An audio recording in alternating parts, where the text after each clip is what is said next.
yow mi am ay jafe-jafe sa néegu sëy yow nag loo yaakaar mu tas yow dañoo yàq sa liggéey soxna Nafi Diouf moo ci gaaw ngir saafara ko yow mi nga xamante ni sa bopp dafa tëju soxna Nafi Diouf dalay seetal génneel la ay sarax te li ci gën a yéeme mooy seetam dafay jaar ci digg bi moo taxit waa bitim réew dañu ko jox bopp lool yow mi bëgg a jot seetkat bu mag bi da nga koy woo ci numéro téléphone bii 77 090 61 07 soxna Nafi Diouf mi ngi ci télé sénégalais yoon bu ne mu ngi koy jaar tàmbali na ko ci voté ay loi yoo xamante ne nii day wax ne sénégalais yi amatu leen droit wax kenn du wax ci moom kenn du sëqat réew mi kenn du yëngu mu ne ku fi wàcc ci mbedd mi terroriste nga mu ne damay créer ay loi yoo xam ne damay aaye réseau yi ñu contrôler ko régler ko nangam ak nangam nga jógee ci loolu mu jël police gendarmerie renforcer leen ci ay armes yoo xamante ne pour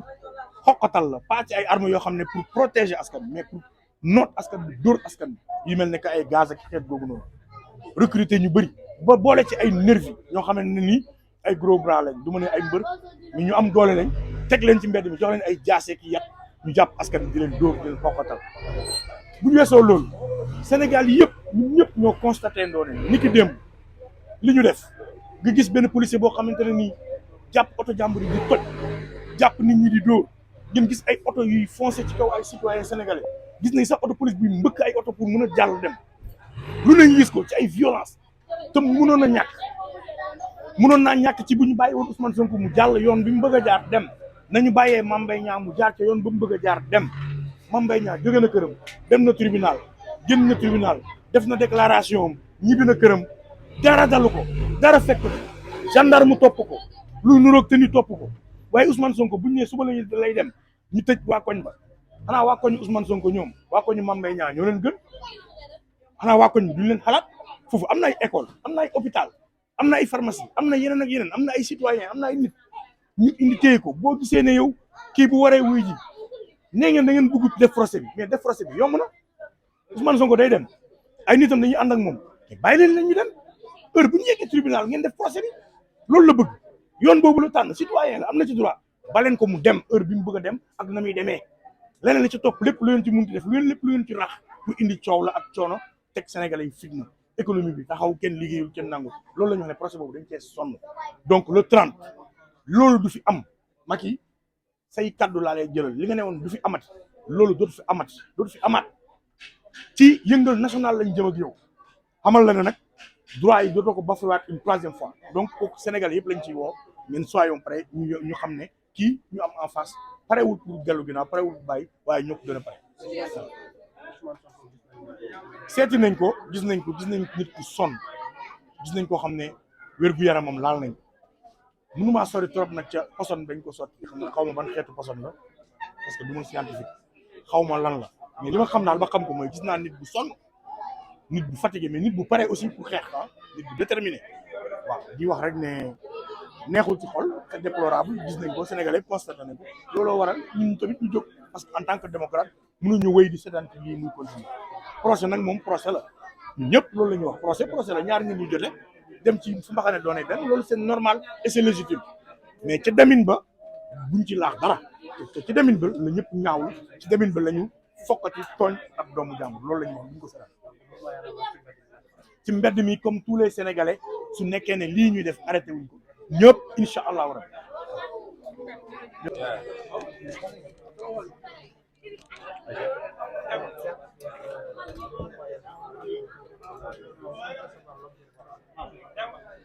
Alors, l'objet de la conférence, c'était d'abord de faire ce qu'on appelle de manière ramassée un rappel sur tout ce qui se passe dans ce pays depuis que Macky Sall est accédé au pouvoir. On a tous noté et constaté qu'il y a une volonté manifeste de la part de Macky Sall de restreindre les libertés des Sénégalais. Tant sur le côté virtuel, c'est-à-dire les réseaux sociaux, mais de manière normale, le cours de la vie des Sénégalais a changé depuis que Macky Sall a accédé au pouvoir. Personne n'a plus le droit de s'indigner ni de fustiger son régime. D'abord, il a commencé par créer des lois pour restreindre ses libertés. en mettant une loi sur qu'on lui a voté à l'Assemblée par rapport aux réseaux sociaux, j'en passe. Une autre loi qui dit que chaque individu qui manifeste pourrait être taxé de terroriste.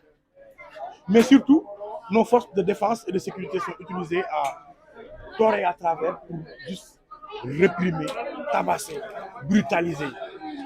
parfois même avec ses nervis, tuer des Sénégalais. Et ça, il fallait quand même que l'on puisse rappeler tout cela et amener le contexte. Maintenant, nous avons tous constaté que depuis que cette affaire Mame Mbaye Niang Ousmane Sonko a commencé, à chaque fois, Mame Mbaye Niang, il peut y aller tranquillou, sortir de chez lui, aller au tribunal, faire sa déclaration et rentrer chez lui tranquillement. Mais par contre, Ousmane Sonko, lui, il ne peut pas se permettre ce luxe. Pourquoi? C'est un Sénégalais comme Mame Mbaye Niang. Pourquoi il ne peut pas se permettre d'aller au tribunal, de choisir son itinéraire? Il n'est ni en état d'arrestation, il n'a ni l'obligation d'y aller. S'il y va, par décence, par respect, qu'on lui laisse choisir le chemin qu'il choisit d'y aller. Donc, on ne fait pas cela. On provoque les jeunes en mettant un dispositif déjà la veille, en bunkerisant le tribunal, en empêchant les gens d'y accéder. Alors qu'on sait que Macky Sall lui-même a été accompagné, Idrissa Seck a été accompagné, Khalifa Sall a été accompagné. Bref, Macky est en train de sombrer ce pays, de mettre ce pays dans le chaos. Nous ne l'accepterons pas. Voilà pourquoi nous avons décidé d'appeler les Sénégalais. Et en leur disant que ce qui s'est passé ces 2 dernières fois ne se passera pas le 30. Il faudra que Macky Sall le comprenne. Ça ne se passera pas. Et, Inch'Allah, nous appelons tous ceux qui sont épris de démocratie de venir s'adjoindre à cette lutte et de ne pas accepter que, Inch'Allah, ce 30-là, qu'on laisse Ousmane Sonko pour choisir son itinéraire et y aller tranquillement répondre à la justice et qu'on en finisse avec ce procès qui est en train d'empoisonner l'espace. On ne parle plus de santé, on ne parle plus d'éducation, on ne parle plus de rien du tout, ni de l'économie, ni de quoi que ce soit que de ce procès-là qui est en train d'empoisonner le cours de vie des Sénégalais. Donc, il faudrait qu'on en finisse. Et ça, la responsabilité est la responsabilité de l'État.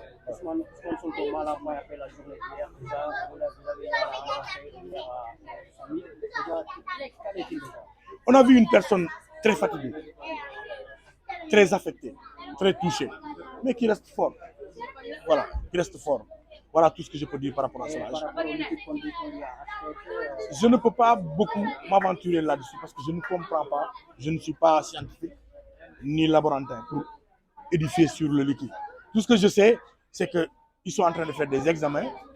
pour voir quel genre de toxine on l'a aspergé. Donc ça, on laisse les experts faire le travail. Y'en a marre et tous ceux qui sont épris de justice. Si Macky Sall n'arrête pas, eh bien sûr, il nous verra dans la rue. Et on fera ce qu'on appelle le Yëngal national. Ça, c'est clair. Voilà. Merci.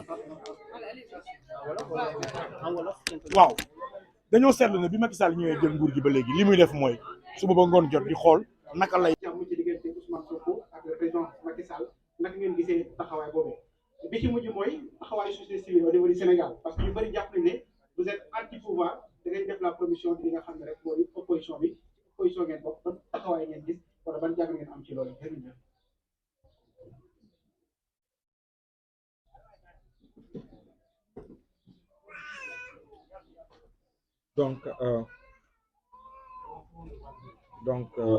Allô, voilà. Donc, pour la première question, c'est vrai que ñëpp gis nañu li xew ci journée wu démb violence bi ci am parfois nit ñi dinañu focuser ci ñi nga xamante ni ñoom la ñu gën a ràññee mais bokk na ci ñun li nga xamante ni sax gën nañu révolter mooy violence bi nga xamante ni exercer nañ ko sur des citoyens yi kenn xamul juste parce que dañu génn buggu ne ni d'accorduñu ak cette façon de faire d'accorduñu ak cette façon d'utiliser la force publique pour di noot une catégorie de citoyens parce que bokkuñu xalaat ak nguur gi ñu bëgg leen imposer yenn yi ñu bañ. Donc vous avez tous vu des vidéos yi nga xamante ni ay sénégalais lambda violence bi ñu exercer ci ñoom mais ki jëm ci ki nga xamante ni déjà le député monsieur Guy Marius Sagna gis ngeen ko liquide bi aspergé nañ ko aussi pendant xawma 30 minutes mënul gis yéen ñëpp gis ngeen ko mais aussi Ousmane Sonko et Ousmane Sonko hier soir on est allé le voir dem nañu fële ca suma assistance gis nañu ko gis nañ ni quand même il est très physiquement il est très affaibli et que voilà donc loolu remarqué nañ maintenant ñoom ci seen fànn je pense que dinañ def li war pour déterminer xam liquide loolu lan la ak leneen loolu ñoom la quoi mais ñun on peut dire qu'on est allé le voir et c'est vrai que liquide yooyu ñu jël asperger leen ko vraiment mettre na leen ci état bi nga xamante ni seen yaram xaw na yëngu donc loolu mooy une première chose donc ñun loolu ci lañ mën a yem Mame Mbaye Niang aussi loolu ñun amuñu ci commentaire Mame Mbaye Niang génnee ak partisan ñuy jubilé loolu on n'a pas de commentaire particulier sur ça donc voilà sunuy milliards de reste c'est pas caat daf ci dugg sax puus ci mais par respect à ñi ñu ko sekkal muy cadre bi nga xamante ni mu ngi xeex ci loolu am naa ci fan yi di ñëw incha allah sunuy milliards di reste bi nga xamante ni Y'en a marre bokk na ko ak ñeneen dinañu amal benn sortie médiatique incha allah pour wax fu ñu toll ci mbir moomu ko donc dialogue man maa ngi koy soog a yëgal donc mënuma torop xuus ci li nga xamante ni yëguma ko torop quoi mais xam naa ni daal pour répondre à la question de est-ce que nekkuñ di def promotion ou troisième candidature au contraire dañ nekk ci benn perspective prévention ndax gis nañu li fi xew en 2011 ndax mbirum troisième candidature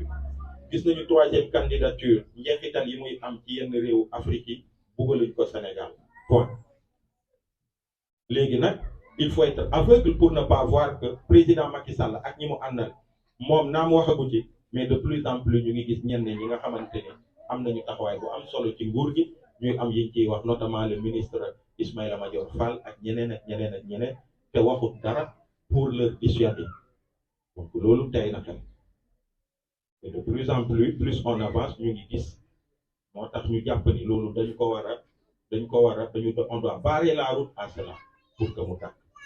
donc loolu la on ne fait pas la promotion du troisième mandat merci. waaw li ma bëggoon a tëjee rek mooy ne di wax sénégalais yi nañu pare soyons prêts pour le yëngal national parce qu'il faut que loolu am yëngal national foog Macky xam ne troisième candidature mënut nekk voix bu mu munti jël ñun ñoo ko ëpp doole xam nga dañuy wax force reste à la loi mais force reste au peuple yëngal national ci loolu lañ jëm donc di jox ñëpp di daje di wax ne jërëjëf yéen presse bi ñëwoon ak ñi nga xamoon ñi ngi woon ci réseau yi di taaxeerlu jërë ngeen jëf Sénégal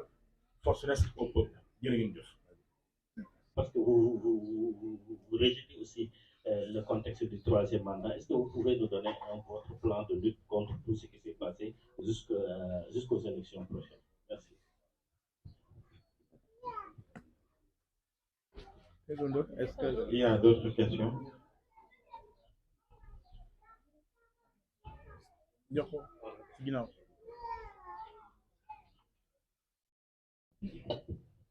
Asalaamaaleykum Mouhamadou Malang Touré journaliste sénégalais. Y'en a marre gis nañu ni même rappeurs yi la plupart du temps bu ñu defee clip parce que récemment am na clip bi ma seetaan damay bañ a tudd waa ji wax nañu ni xeex 2011 bi bu demee ba réussir da ngeen ci bokkoon waaye dañuy gis ni léegi bokkootu leen fenn. moo tax ki nga xam ne moom mooy chef de l'état bi di def lu muy def parce que dañuy gis ñëpp ñi nga xam ne jàppoon nañ ci xeex 2011 bi ñoom ñëpp dellu ginnaaw loolu lañ ciy tontu. C'est quoi la question? Commentaire bi lañ dégguñ question bi. lan ngeen di tontu par rapport ak seen morom ak activistes yi soi-disant activistes yi mais ñu ngi def ay clip di leen ci interpeller directement. mais xeex 2011 bi bu demee ba réussir bokkeel ngeen ci waaye léegi nag gisuñu leen fenn. Ok. Est-ce qu'il y a une autre question? Ou bien on commence avec ces deux questions? Ok. Jërëjëf. damay tàmbalee Malang c'est plus un commentaire qu'une question te jàpp naa ni bépp Sénégalais Y'en a marre ni muy critiquer noonu la ñeneen amee droit ou légitimement critiquer. Mais ce dont on sûr mooy combat bépp combat bu concerné démocratie au Sénégal ak le peuple sénégalais Y'en a marre kenn du ko ci jiitu mbirum troisième mandat bi ñuy wax ak yooyu amoon mbirum en 2011 tey aussi ñu koy remandat Y'en a marre bokk na ci ñi nga xamante ni ñu ngi liggéey actuellement à avoir un large front citoyen à l'image du M23 de l'époque pour faire face à Macky Sall et ceux qui essaient de le soutenir sur une idée de troisième candidature. leneen la ca des nag sensibilisation yeeg yooyu buñ ci yeggee dinañ ko tàmbali incha allah à l'image de daas fanaane la yeneen donc loolu mooy réponse question boobu. beneen question bi nag saa waay ku waxul dëgg da ngay wax fen la situation et toute la situation de chaos bi nga xamante ni am na c'est l'utilisation inouïe de nos forces de défense et de sécurité ak violence bi nga xamante ni dañuy ne ni c'est l'État qui a le monopole de la violence légale mais ce monopole il doit être utilisé de façon réfléchie et en parfait respect aussi des droits des citoyens. Mënuñu comprendre dans un pays que ñu ne ñaari citoyens ñoom ñoo sekk mbiru justice kii mu am droit wu choisir son itinéraire comme il se doit mu dem tribunal dem wuyu ji kii ñu ne dañ lay utal itinéraire c'est ça qui loolu mooy indi situation yi am et su boobaa ñi nga xamante ni ñu ngi ci opposition bi ils sont victimes de ça ku mel ne Ousmane Sonko ñoom dañu ci taxaw bañ ko loolu mooy indi situation yi ni mel gis ngeen am na keroog te Sénégalais yépp a ko ñaawlu fépp foo dem tey dans ce pays parce que vous pensez que les jeunes qui commencent à manifester ak ñenn ñi sax ñi nga xamante ni duñu ay jeunes vous pensez qu'ils sont tous de Pastef non ñi ci ëpp c'est des Sénégalais yi nga xamante ni gis nañu ci histoire ci suñu taarixu réew xeex yu ñu xeex pour que suñu démocratie mu sax xeex yu ñu xeex Macky Sall mii nekk au pouvoir nekkoon opposition yi mu doon dénoncer gis ngeen ay vidéos muy am ay kaddu yi nga xamante ni moo gën a sax diis li ñenn ñi di wax ci opposition bi tey mais ñu permettre ko leneen ak leneen te loolu lay xañ opposition bi. Et l'autre chose qu'il faut dire dans un état de démocratie qui se respecte quelqu'un comme Ousmane Sonko nous on est du mouvement Y'en a marre mais dañ jàpp ni opposition dafa am statut il faut respecter l'opposition il faut respecter les leaders de l'opposition et aujourd'hui beaucoup disent que Ousmane Sonko c'est le leader de l'opposition parce que Idrissa Seck est passé de l'autre camp mais loolu dafa am statut donc sa sécurité et la sécurité de tous les opposants et de tous les activistes et de tous les Sénégalais ci loxo président Macky Sall ci loxo état la nekk mais boo xoolee li xew da ngay xam ni dañ leen di fragiliser dañ leen di xokkatal et encore une fois ces citoyens yi nga xamante ne oto moom moo leen di fël parce qu'il y a des nervis qui sont du pouvoir alors que citoyen bu jëlee kaddu rek mu ibbil beneen citoyen compte TikTok kooku mu wax li nga xamante ni jëm ne ci nguuru Macky Sall dañ leen di buub ñoom ñëpp ñu ngi rëbës dans quel pays on est loolu dafa war a dàq caat wax na ko et c'est clair net et précis dafa am li nga xam buñ ko seetaanee fi mu jëm après ñun ñëpp a koy jooy te waruñu fa yegg et il faut que mu dàq wax na ko il faut que le 30 li fi xewoon yii nii yëpp bu amee tout ce qui sort pour s'exprimer actuellement le président Macky Sall l'aura en face inchallah s'il ne laisse pas à cet opposant Ousmane Sonko librement mu dem tontu justice du Sénégal ñu layoo moo ki nga xamante ni moom mooy Mame Mbaye Niang c'est clair net et précis et par rapport à notre combat il y a un combat plus global wax naa ko ci mbirum troisième candidature loolu dinañ ko wax feneen ak ñeneen ak kuréel bi nga xamante ni ñoo ngi koy teg mais ci mbir mii ay citoyen la ñuy mouvement citoyen suñu démocratie da ngay xool lu ci bëri yenn yi buy dox ci dossier dañuy toog ñuy observer parce que posture boobu moom la ñu war a am parce que moo méngoo suñu statut organisation mais day am jéego yi nga xamante ni bu tegoo rek mu attaquer suñu démocratie les droits humains mais il a fallu hier il paraît ci poste bi ñu gis du candidat de Ousmane Sonko que il a fallu que mu def ce poste là pour qu'on lui permette d'aller se soigner mais loolu c'est une question de droits humains waxuma le mouvement citoyen mais bépp société civile bi nekk ci réew mi te dëgg rek tax la jóg loolu da nga ko war a naqarlu nga dox ci nga taxaw ci nga bañ ko loolu mooy dëgg waaw dëgg nag buñ ko waxul wax leneen parce que président Macky Sall bu ko Abdoulaye Wade defoon ni il serait pas président de ce pays on l'a vu sur une simple convocation à la police gis nañ ni mu demee non seulement il est parti ak ndiiraan ses militants l'ont accompagné te dara xewut ba pare gis ngeen après fi mu mujjee donc mënoo ragal kaso ba pare di foowee sénégalais yi di foowee de la liberté des sénégalais Et aujourd'hui, on nous parle de 180 arrestations. 180 citoyens qui sont arrêtés hier sur toute l'étendue du territoire, que ce soit Dakar ak feneen, parce que dañu génn di manifester. Fan la ko teg loolu kenn waru ko seetaan loolu mooy dëgg muy opposition di mouvement citoyen di société civile. Amul benn société civile bu war a nangu ñu lay parquer dans son rôle de je sais pas quoi, c'est parfois je sais pas cet équilibrisme là bi nga taxawul dëgg rek la. Voilà, état moo war a encadrer citoyens yi bàyyi seeni liberté ñu exprimer ko au lieu de les brimer, au lieu de les massacrer.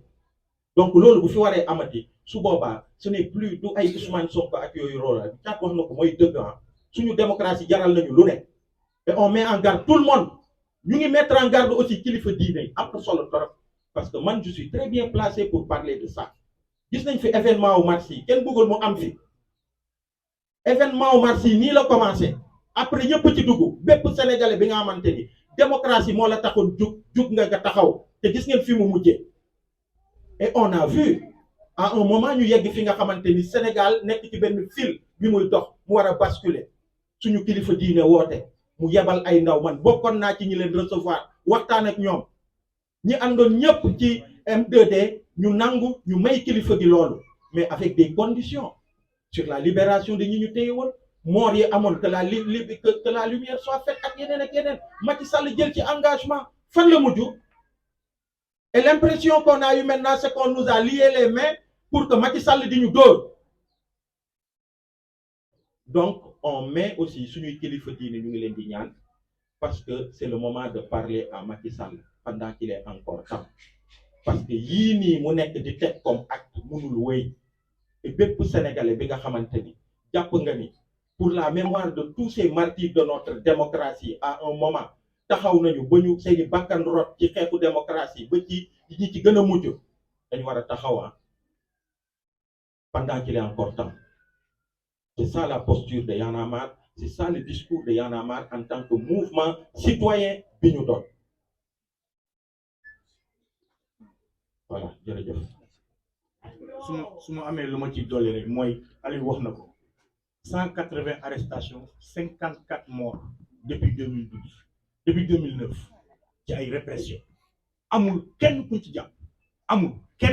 jàpp kenn kuñ nag ñu identifié te Sénégal gi yéen ñëpp presse bi chaque jour que Dieu fait ngeen def ay live wane ñi def action yooyu noonu ces assassins ngeen wane leen nii preuve à l'appui jàppuñ kenn bi ci mujj rek Guy Marius Sagna ñi ko doon dóor fële ne ñëpp identifié nañu leen mi ngi porter plainte am banque ci biir kii di noppal mais regardez ce qu'ils ont fait à Guy Marius Sagna hier un député du peuple takk bannière ñu jàpp ko toroxal ko dóor ko toroxal institution bi vous pensez que loolu c'est normal sànq yaa ngi koy def sa question bi lu tax man mu am solo mooy dama ne su nekkoon Ousmane Sonko dañ ko bàyyi mu dem tribunal tranquillement amul benn force de l'ordre bu ñëw di dagg cortège amul kenn ku ñëw taxaw di provoquer ay jeunes kas du am dara du am loolu mooy dëgg et bu fekkee ne yow la veille la ñuy ñëw bunkeriser tout un quartier def la sous résidence surveillée waa cité kër góor gi ñoom xanaa kon fi Mame Mbaye Niang dëkk ñoo gën waa cité kër góor gi est-ce que loolu mooy dëgg ñu bunkeriser la amoo droit génn nga génn ne man maa ngi dem boutique ba ñu ne la doo fa dem toj sa oto génn la yóbbu la nangama sàngam sénégalais yi naan violence xam nga ki koy def mooy ki nga xamante ne dafa yore armée yore police yore gendarmerie yore ay nervi ba pare di ko def ci kaw sénégalais yi ñëpp toog di seetaan loolu la ñu wax ne Macky kon rayel sénégalais yëpp wala nga tëj sénégalais yëpp parce que le 30 loolu du fi am loolu lañ la wax et puis c'est clair. Beneen question bi mooy lan mooy suñu plan teg nañ ay plateforme am na plateforme bu tudd jàmm gën troisième mandat am na plateforme bu tudd suñuy milliards du rees ñi ngi wéyal waxtaan yi ak ñëpp ñu nekk ci langue politique bi société civile comme politicien ak ay nit rek lambda ay syndicat ñëpp ñu ngi ñëw donc boobu tamit dinañ jibal li nga xamante ne moom mooy doon activités yi ci diir bu gàtt suñu milliards du rees yi fi ñu ci toll mooy bi société civile bi dajaloo def marche rassemblement premier ministre dafa woote daje tappale akum lay caaxaan ce qu'ils ont fait mooy ils ont amené le dossier à la DIC jël dossier bi jox ko DIC pour DIC di enquête ce qui va se passer bu ñu toogee di seetaan mooy ay bouc émissaire la ñuy def dañuy jàpp ay nit ñoo xamante ne ni ay sénégalais lambda lañ wala ay DAGE te ñëpp xam ñan ñooy sàcc yi ñëpp amul ku xamul kan mooy sàcc yi l'enfant gâté de la République Mansour Faye l'un des plus grands voleurs il ne sera jamais inquiété keneen ak keneen pour ne pas citer d'autres noms donc ñu jox ko dig war a enquête mu nekk dans le dilatoire alors que rapport bi dafa clair et net ñu bëgg a reesal suñu ay milliards loolu combat boobu dina continuer di wéy te incha allahu rabbi dinañ ci egg ci ay fan yu néewoon néew voilà. jërëjëf. moom comme question. baax Aro, vous avez quelque chose à dire? salaamaaleykum maa ngi leen di ziar yéen ñëpp donc man Macky Sall laay waxal comme ni ko xale yi di waxee rek Macky Sall ñëpp dañoo war a jàkkaarloo moom ne ko Macky Sall yow Macky Sall xanaa doo xool Macky Sall est-ce que mu ngi xool Macky Sall est-ce que gis na dëkk bi boo posé wu question bi da nga naan Macky Sall xoolul Macky Sall ci boppam la nekkul ci dëkk bi parce que waxam yëpp. du wax buy defar li fi amoon du fi amaat Sénégal bi mu amee ba tey mu ngi am te Sénégal day continuer di am doomu sénégalais yi ñoom moom Sénégal ñooy continuer di ko moom ay maamaati maamam moo passé sunuy maam yu bëri romb nañ yaakaaroon ne bu ñuy dund ñoom lu ñu wax mooy am lu ñu fi def mooy def te passé nañ Macky Sall tu vas passé da ngay romb mais nag ci yow la des nga décider ni ngay rombee loolu la soo xamee sa waa dëkk nga xam sénégalais da ngay xam ne sénégalais bi léegi day bañ. Sénégalais bi léegi am na loo xam ne du ko nangu Macky Sall moo suñu dëkk foofu nga toog noonu ñoo ko moom li ngay sol ñoo ko moom kon ñun ci lu ñu bëgg ci loolu ngay taxaw ci loolu ngay dox priorité yëpp nga bàyyi ko santé bi école bi lépp nga bàyyi ko nga ne jekk nga wax ne bëggoo wujje parce que loolu moo indi problème yi yëpp mooy bëgguma gis benn force sama kanam je dois tous les écraser du noonu. chance bi da mayoon ma nga bokk ba mën a jël réew mi chance boobu ngay may bépp sénégalais ba pare nga def ko nga may ko jàmm affaire bi du Sonko kese mais ñëpp dañoo gis ne ci moom nga concentré wu def sa doole ci moom parce que peut-être da nga gis ne moom mooy force bi nga xam ne soo ko neutraliser li ngay def da nga koy def mais li nga bëgg a def doo ko def Y'en a marre est là la société civile est là les sénégalais sont là muy paa muy mag muy mère muy jigéen muy góor kenn d'accordu ci. ñun nag am nañu respect ci képp koo xam ne respecté nañu ma bañ a guddal may wax ne fi ñu jëm Macky Sall xanaa doo xool fi ñu jëm dafa metti te loo si bañuñu ko. on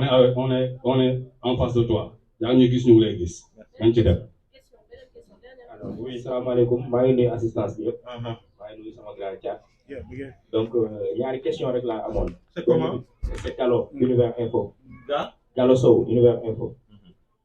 démb dañoo gis encore une fois Ousmane Sonko dañ ko këyidaat force de l'ordre dañ ko këyidaat yóbbu ko indiwaat ko këram comme niñ ko defee woon bu njëkk ba